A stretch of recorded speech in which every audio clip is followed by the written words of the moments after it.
Үшінші үй. Үшінші үйдің қасында биология үйі деген белгілеулі тұр. Кішкентай жап-жасыл үй ландшафтпен үйлесіп, әдемі болып көмкеріліп тұр екен. Майкл тағы да өзінің досы болатын бір періштені кездестіретініне күмәні болмады.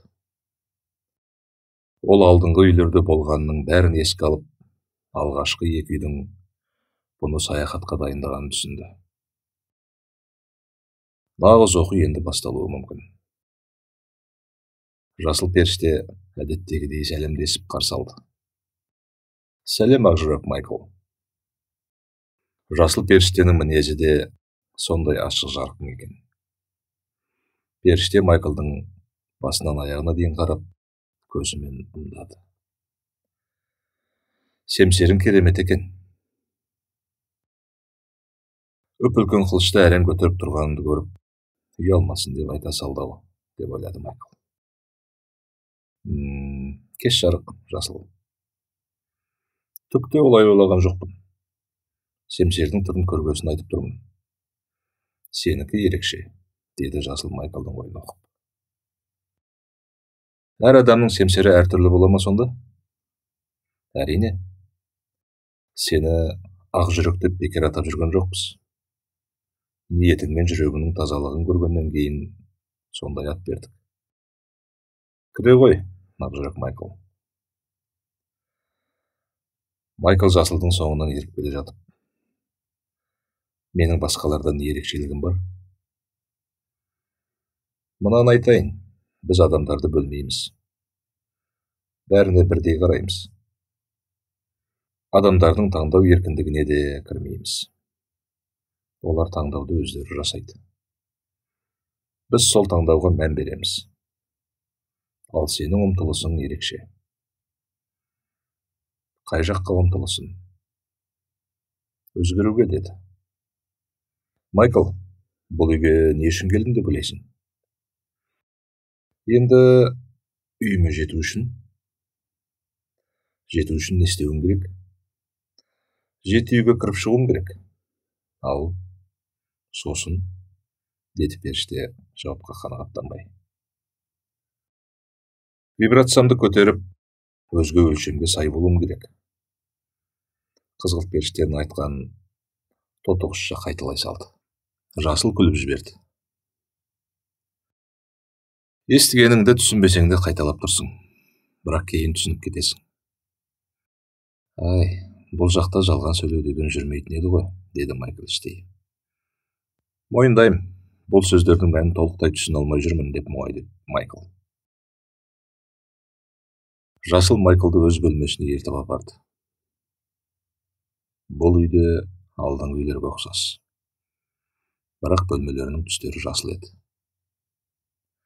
Майкл, киіміңді ауыстыра ғой, деді жасыл жұмсақ дауыспен шкафты нұсқап. Үсті басына қараса, расында дауылдан кейін киімі әбден жыртылып, кір батпақ, қан жоса болды. Шкафта жаңа киімдер тұр екен. Жасыл түсті халат және саяхатқа арналған киім. Өзі шапшақ екен.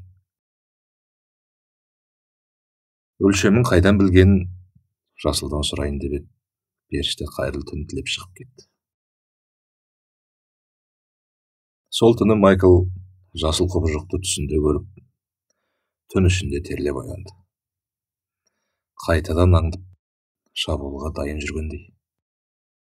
Таңғы 5:30 болғанда жасыл Майклдың қасында тұрды. Дайынсың ба? Деп күлімсіреді. Сіздер ұйықтамайсыздар ма? Деді Майкл көзін аша алмай. Жоқ, әрине. Әлі таң атқан жоқ қой. Үйрене бер, бала. Біздің сабақ күнде 5:30-да басталады. Киініп алайын? Жоқ, киінбе. Сабаққа осылай қатысуым керек. Ана тұрған жасыл халатты үстіңе іле сал. Бол. Майкл таңғы асын ішті. Жасыл көз алмай әр әрекетін қадағалап отыр. Сосын екеуі оқу бөлмесіне барды. Майкл Томас, ояну деген не? деп періште көзіне тіке қарап тұрып. Түсінбедім. Құдайды қай жеріңмен жақсы көресің? Ол қай жеріңде жасырынған? Ақ ниетің ше? Қалай көрсетесің? Енді бірі мына жерде деп, маңдайын бірі мына жақта шығар деп, жүрек тұсын көрсетіп, Майкл бірдеңе айтқанша да. Дұрыс емес. Білмеймін, мойындаймын, Жасыл. Анекдот айтып берейін ба, деді Жасыл. Киімсіз періштелер мекенінде отырысы мынау. Алдында жасыл түсті періште анекдот айтпақшы. Майкл күліп жіберді. Баяғыда бір адам бопты. Ол өзін көкірек көзі ашылған әулие сезініпті. Бір күні сол адам такси тоқтатады. Періштенің такси туралы айтқанына Майкл рахаттана күлді. Жасыл анекдотты жалғастырды. Такси тоқтаған бетте біздің кейіпкер басын терезеден ішке тығып тұрып, кеттік дейді. Клиентті тыңдап үйренген таксист жүріп кетеді де, жаңағы адамның басын жұлып кетеді, деп періште жымиып Майклға қарайды. Жаңа ғана күліп отқан Майклдың жүзі өрт сөндіргендей көгеріп кетеді. Жолаушы басын тыққанша таксиге денесімен отырып барып, кеттік деу керек еді. Жасыл, әлі түсініп отырған жоқпын. Анекдотта не туралы айтылды? Адамның денесінің әр клеткасы Құдайды жақсы көреді. Әрі сезіне алады. Сол себепте әр клетканың өзгере алатын қасиеті бар, Майкл. Мысал келтірейін. Жасыл Майклға жақындады да аяғының үлкен бас бармағын басып қалды. Ай! Мұныңыз не? Ауырып кетті ғой? Аяғын ауыртқан әр адам секілді Майкл бас бармағын ұстаған күйі секіре кетті. Бас бармақ алдымен қызарды, сосын көгеріп кетті. Шыдатар емес, сындырып жібердіңіз-ау. Қане, қай жерің ауырып тұр, Майкл? Жасыл әр әрекетіне қарап тұрып. Башпайым ауырып тұр да, Жасыл нақұрыс. Ашудан Майкл аузына келгенін айтты. Жасыл сөздерді естімегендей болды. Майклдың қасына жақындады. Жақындама. Періштелік массажыңды басқаға жаса. Жолама. Башпайың ауырып тұрған жоқ қой. Отыршы мына жерге. Енді не? Аяқтың бір саусағы ғана ауырды. Бірақ оған бүткіл клеткаң реакция берді. Башпайым ауырып тұр дейсің. Онда неге шекең дыңылдап, бет аузың қызарып, ашуға булықтың? Маған жаңа ғана башпаяң ұрысқан жоқ. 12 мүшең бірігіп ренжіді. Көрдің бе? Адамның бір жері ауырып сигнал берсе, ол әр клеткаға әсерін береді. Сондықтан менікі деп емес, біз деп сөйлегенің абзал. Алдында айтқан сөзімді түсінсін дегенім, достым. Екінші былай істемеймін деп періште Майклдың аяғын сипап еді, шыдатпай ауырып тұрғаны бірден қайта қойды. Әрі қарай Жасыл Майклға адамның анатомиясы, денсаулығы туралы айтты. Жоғарғы энергияда болу үшін қандай тағам тұтынып, қандай жаттығу жасау керегін үйретті. Ақжүрек Майкл, қалауың не, деді Жасыл Майклдың көзіне тік қарап. Маған берілген жаңа қасиеттерді әр клеткаммен сезініп, вибрациямды жаңа деңгейге көтеру деп нақты жауап берді Майкл. Періште шәкіртінің көз алдында өзгеріп, даналық баспалдағының бір сатысына көтерілген сезініп, риза болды. Бәрін дұрыс түсіндің, Майкл. Сен бір ғана аяғының саусағы ауырғанда әр клеткаң, тіпті Құдайдың бөлшегі рухың да сезінді. Ал сен жай ғана адам емес, жоғарғы рух екеніңді сезініп, рухыңның жаңа деңгейге көтерілгенін қаласаң, біз деген бүкіл клеткаң, сонымен бірге аяғыңның башпайларына дейін сезініп, жоғары вибрацияға көтерілесің. Міне, ояну деген осы. Сол түні Майкл ұйықтай алмай шықты. Көзі ілінсе бітті, түсінде жасыл құбыжық келіп тарпа бас салады. Бас салады да бірнеше бөлікке бөліп тастайды. 5-6 рет көзін жұмады, қайта басталады. Әр түсі шынайы секілді. Қиналған Майкл ұйықтамай шошайып отырды да қойды. Шыдай алмай ұзақ жылады. Расында жаңағы құбыжық жан жарасын тырнап тастағандай. Еш күші қалмаған сезінді. Есіне қай-қайдағылар түсті. Әке-шешесі жол апатынан қайтқан күні еске түсіп көз жасын көл қылды. Тастап кеткен сүйіктісін де есіне алып жылады. Өзін ешкімге керексіз қор көрді. Неше сағат жылады, кім білсін. Әйтеуір бір қараса таң қылаң беріпті. Тоқтамай жылағаннан іші ауырып қалған секілді. Ішін құшақтап, ішім-ай, ой, ішіміз-ай, деді ауырсынып. Ас үйге барып еді, дастарханда ас болмады. Ол жасыл халатын үстіне іліп, жасылды іздеуге шықты. Кеше ғана жап-жарық болып тұрған бөлмелер қараңғы тартып тұр. Не болып кетті? Жасыл қайда? Жасыл, қайдасың? Ешкім жауап қатпады. Майкл үйдің бәрін қарап шықты. Ешкім жоқ. Майкл жердегі өмірден мән таппай жүрген кезін есіне түсірді. Депрессияға қайта түскендей. Неше күннен бері ұмытқан еді. Құдайым-ау, қайда бәр? Көк, қызыл, жасыл. Өтінен бірдеңе деңдерші. Үн жоқ. Мәссаған. Жерде сезінген тозақты қайта сезіне ме? Жоқ. Жоқ. Майкл жалма-жан бөлмесіне келіп, картаны іздей бастады. Сөмкесінен картасын тауып қараған Майкл мелшиді де қалды.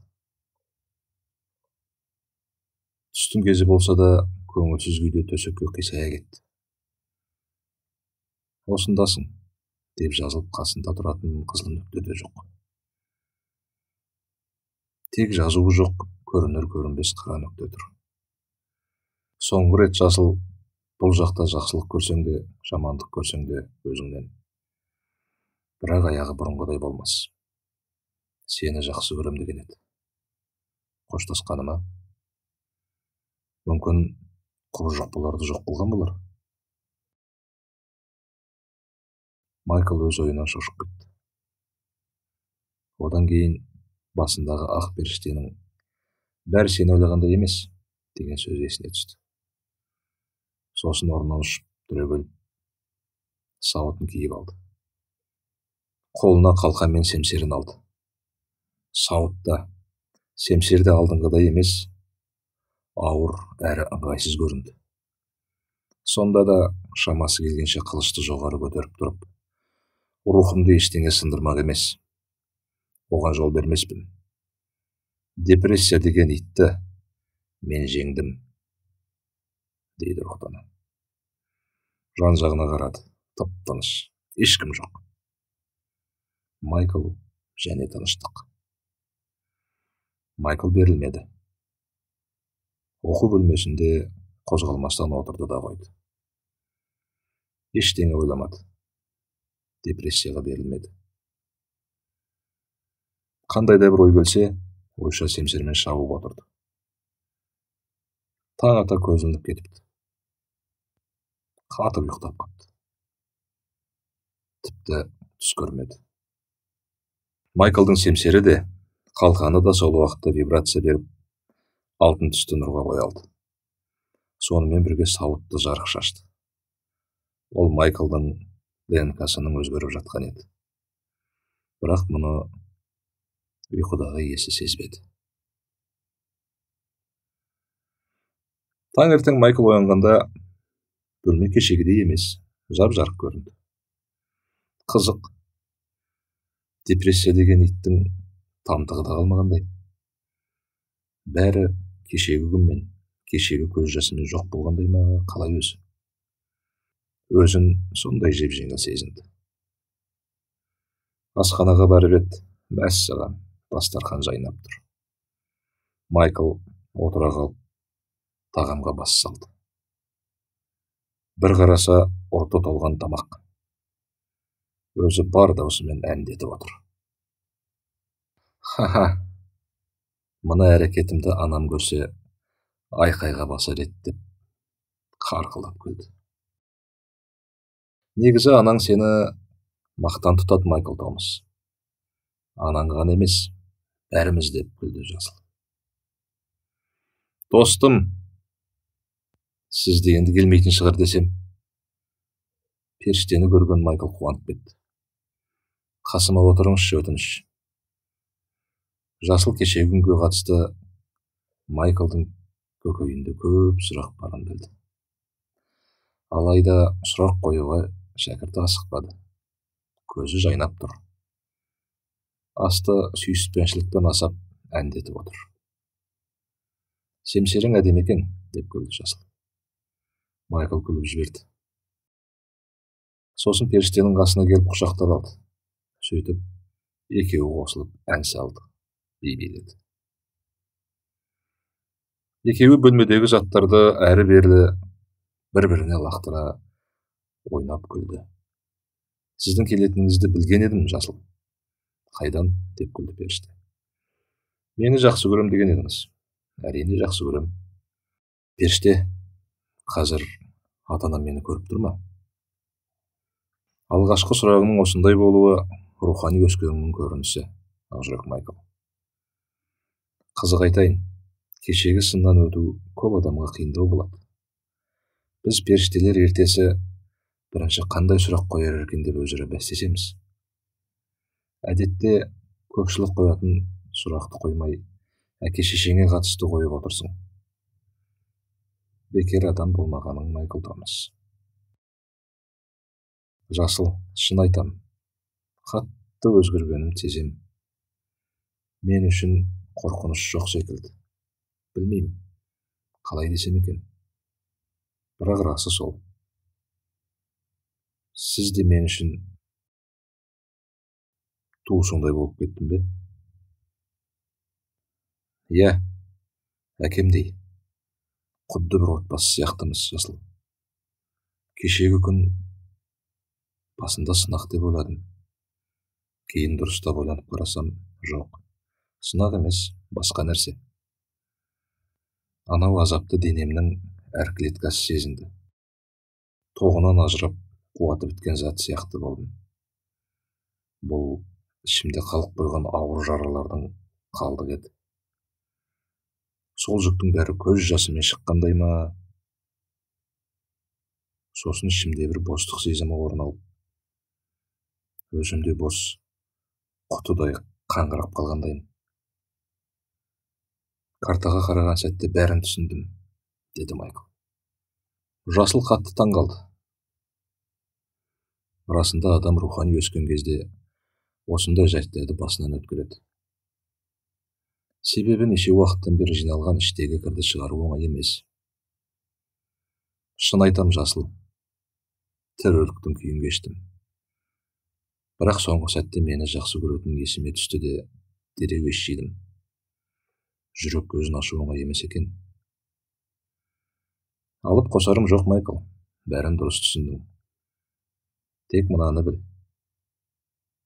Иә, мен сені жақсы көрем. Бірақ мен жалғыз емеспін. Біз көппіз. Әрі сені бәріміз жақсы көреміз. Біз дегенім бірдің бөлшегіміз.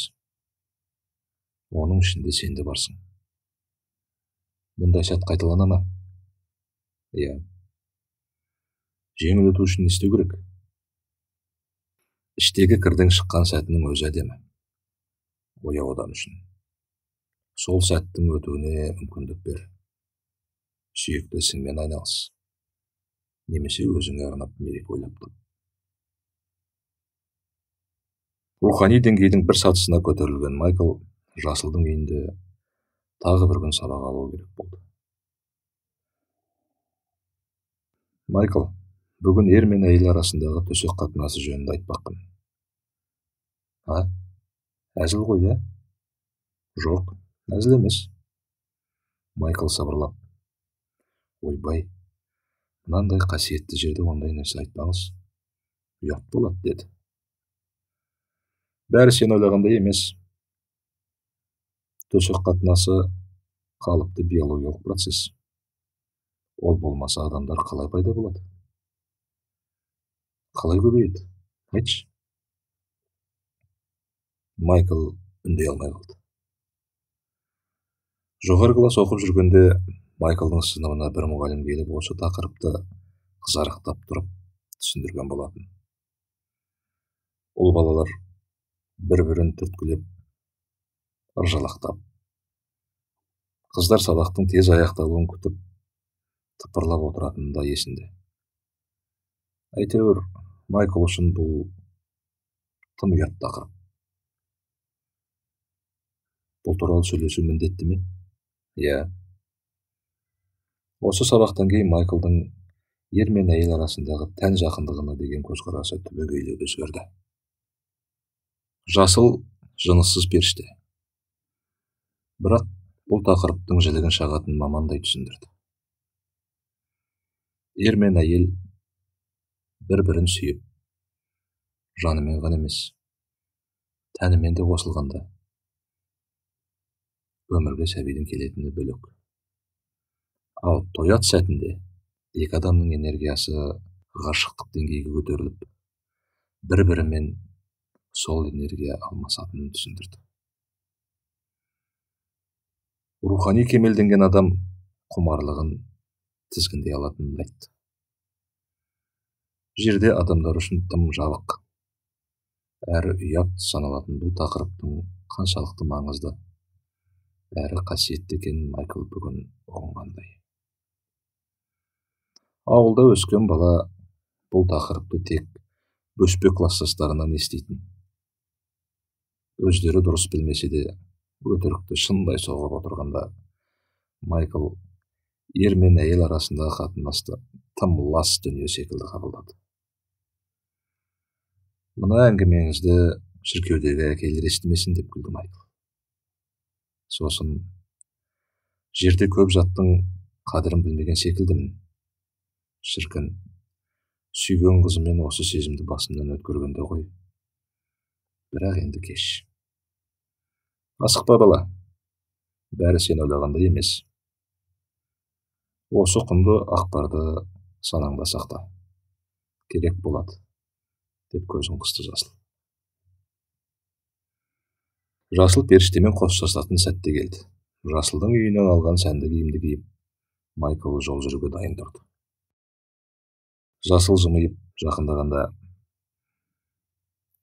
білем, семсерім өте әдемі, деді Майкл күліп.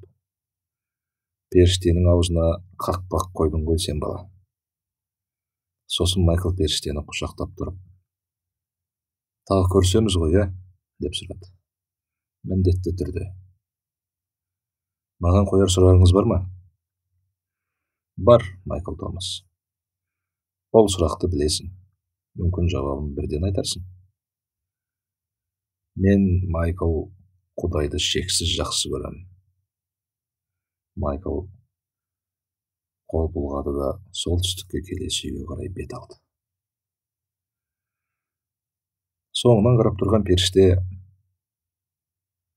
келесі үйлерден аман есен шықсаң, сен нағыз батыр атанасың, Майклжан. Сәттілік, деді іштей.